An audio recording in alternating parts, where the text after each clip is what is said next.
So the Denver Broncos had to trim their roster down to 53 today, and they had to make a ton of difficult decisions. I mean, it's hard to find a team around the league with as much depth as Denver, and that's why a lot of these cuts were surprising. Like Lavelle Bailey did not make the roster. That's absolutely insane. I thought he'd be a key special teams contributor and probably be the fourth linebacker, but he ends up being cut today. Karani Reed, he's the guy now who is going to be forced to step up, and he certainly has in training camp and in the preseason. Basically, the same exact role as Bailey, just better. And I'm excited that he ends up getting an opportunity because he is an undrafted free agent. I remember him at the Senior Bowl. He's a good dude, hard worker, happy for him as well. The Broncos are certainly hoping that Bailey will return on the practice squad if he clears waivers, but a problem with that is a lot of these guys aren't going to clear waivers because they're so good. Like you'd be surprised that teams are calling the Broncos for their debt pieces, and in their mind they're thinking, "Hey, if we waive him, they're going to get picked up multiple calls." I think that's what's going to happen with Bailey. Like talking about a guy like a Calvin Throckmorton, very similar. Is he's just a good debt piece. I thought he was going to be honestly one of the top backup interior offensive linemen, but clearly Denver had other plans, and they've already got several other players like Frank Crom and Matt Peart who they trust more. And Peart did actually play guard during, of course, the offseason, and we saw him as well do it in the preseason. So in the Broncos' defense, they've got a guy who basically is filling out that role that they just like better. I'm not hating on it at all. It's just surprising. Probably the most surprising thing of today is that the Broncos are only going to carry five receivers. That is just absolutely insane to think about. Of course, they're going to have Cortland Sutton, Marvin Mims Jr., Troy Franklin, Pat Bryant, and Trent Sherfield Sr., who had a really good preseason, a really good camp in general. Thought he would just be a special teams guy, but I think he legit could have some work as a receiver. So only five wideouts it's just insane to think about. But the reason for it is the defensive line.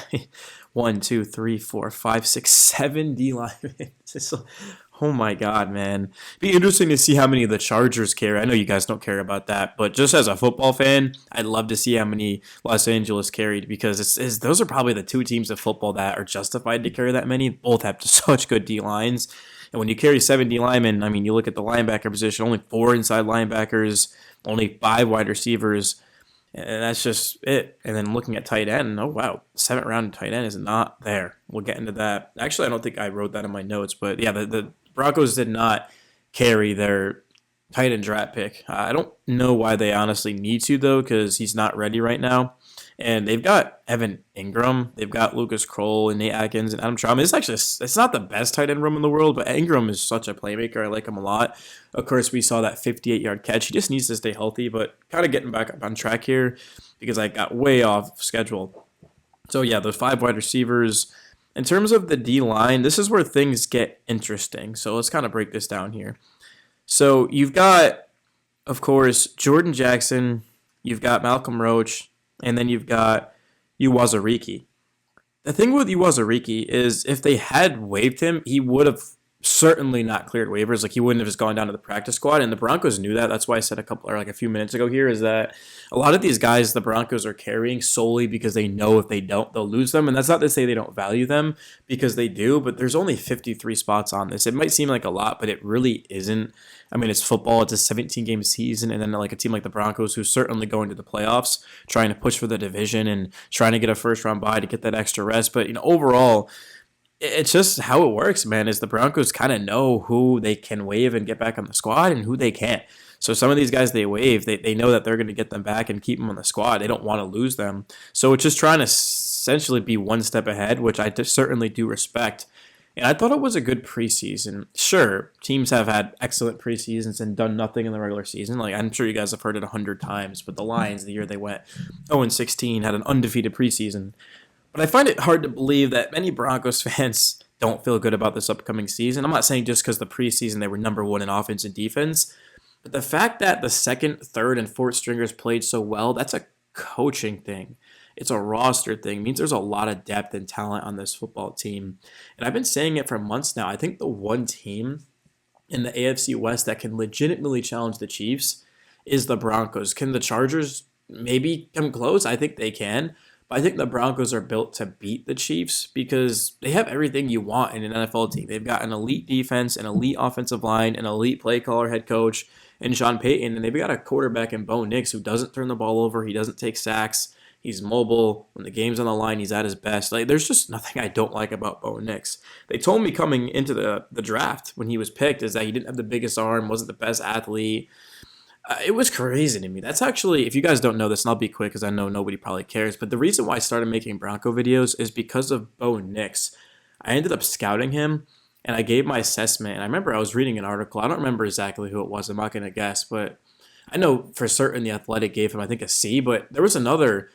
It wasn't CBS Sports, was it? But it was a D plus. It was like a D plus or a D minus, and I never understood why Bo Nix had slander, given that he's had all these reps. He's played at Auburn. He's played at Oregon. He's a competitor. He doesn't take sacks, doesn't turn it over. He has an arm as well. He's an athlete. When Bo Nix is out of the pocket, he can make plays.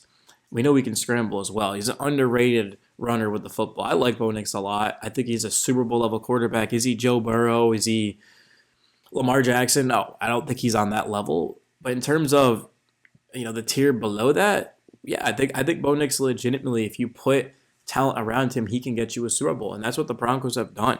Like, look at their depth chart, guys. And by the way, Jaleel McLaughlin made the roster. I don't think anybody should be surprised by that. Tyler Bidet ends up making it. Nobody should be surprised about that as well. If you guys watch my videos, he's been pretty good lately. And McLaughlin, they got a lot of faith in him as well.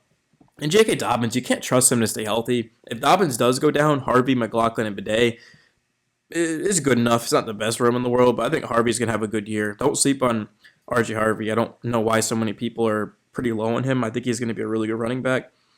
Offensive line is actually, like I said, outside of the obvious with Throckmorton, self-explanatory. DB room, McMillan. Chris Abrams-Drain ended up making it, so the Broncos are carrying 5 corners. Is it fair to say that's the best corner room in football? I mean, wow, that is good. That's not good as an understatement. That is an elite level corner room. Outside linebacker, Nick Benito, Jonathan Cooper, Jonas, Andre Tillman, Q Robinson. Okay, I like the outside linebacker room. I like the inside linebacker room with Dre Greenlaw looks a lot better. If it just Alex Singleton being injured last season hurt. But with Stroud, good special teams guy stepped in. Singleton with Greenlaw, it looks really good. D-line the D-line is not the best room. The best room is the offensive line. I would say outside of that, though, it's the D-line. Safety, Talanoa Hufanga, Brandon Jones, PJ Locke, Jalen Skinner, Devon Key. A lot of these guys can move around. I mean, they're listed as a safety, but they could play really anywhere in that secondary. And then special teams, Lutz. Yeah, Will Lutz is so good, man. I mean, if I trust really any kicker in football to knock down a 55, 60-yarder, it's going to be Will Lutz. He's super good. I like the look of this room, man. It looks awesome. And I just can't wait to watch Denver Broncos football. I've never been more excited coming into a season ever in the NFL, but especially for the Broncos. I mean, ever since they let go of Peyton, there hasn't been much to root for, but the last season was awesome, don't get me wrong. But this season, it just feels like it's going to be special. And week 1 is right around the corner. I mean, literally, we're 11 days away from a home game against the Titans, and then the Colts, Chargers, Bengals. So, 4 teams that really, I'd say competing for a playoff spot. I don't think the Titans are going to be great, but the Colts and the Chargers and the Bengals, those are games you want to get because those are teams competing with you for the playoffs. So, yeah, I mean, wow. We're going to know in the first month who the Broncos really are, and they do have the Eagles after that as well. So this is a pretty tough schedule, but I believe in the Broncos. Been covering them for months every single day. I know what they're about. I think they're going to have a great season, man. I think they're going to take the AFC West, but I'm out, guys. Peace. Daily Broncos.